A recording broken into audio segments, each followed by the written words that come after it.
आप देख रहे हैं सिटीजन वाइज, जहां हर खबर आपकी आवाज बनती है। जी हां, मैं हूं शब और आज हम आपके लिए लाए हैं सबसे ताजा, सबसे सच्ची और सबसे महत्वपूर्ण खबरें सीधे आपके शहर और देश से। तो बने रहिए हमारे साथ, क्योंकि यहाँ हर खबर है आपकी समझ के लिए और हर सवाल का जवाब है साफ साफ। तो चलिए शुरू करते हैं आज की ताजा खबरें। नेपाल की राजनीति में इस वक्त बड़ा सियासी तूफान उठता हुआ दिखाई दे रहा है। 27 मार्च 2026 को काठमांडू में सिर्फ 35 साल की उम्र में बालन शाह ने प्रधानमंत्री पद की शपथ ली थी और देश को एक नई दिशा देने का वादा किया था।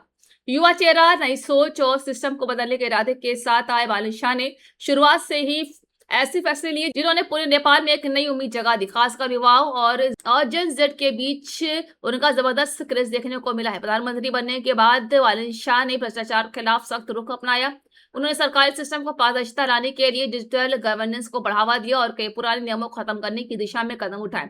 उनका सबसे चर्चित फैसला था वीआईपी कल्चर खत्म करना, नेताओं की विशेष सुविधाओं में कटौती और आम जनता के साथ समान व्यवहार की नीति। इसके साथ ही सरकारी दफ्तरों से नेताओं की तस्वीरें हटाने का आदेश दिया गया, जो एक प्रतीकात्मक लेकिन बड़ा बदलाव माना गया।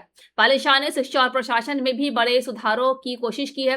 छात्र राजनीति पर रोक लगाने का फैसला हो या अफसरों के बच्चों को सरकारी स्कूलों में पढ़ने का प्रस्ताव, इन कदमों ने सिस्टम को जड़ से बदलने की कोशिश का संकेत दिया। शुरुआत में इन फैसलों का युवाओं ने जोरदार स्वागत किया और सोशल मीडिया पर बालन शाह को नया नेपाल बनाने वाला नेता बताया जाने लगा।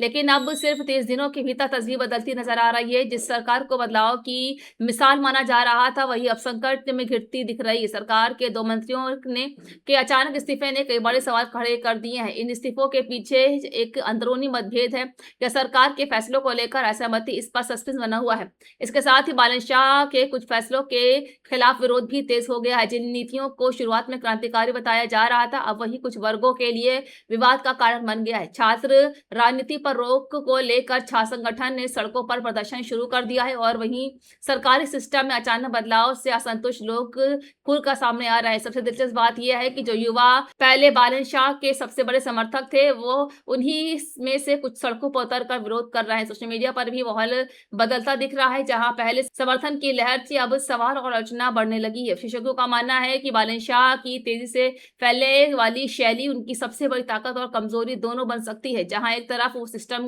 को तेजी से बदलना चाहते हैं, तो वहीं दूसरी तरफ इतने बड़े बदलावों को लागू करने के लिए राजनीतिक सहमति और समय दोनों की जरूरत होती है।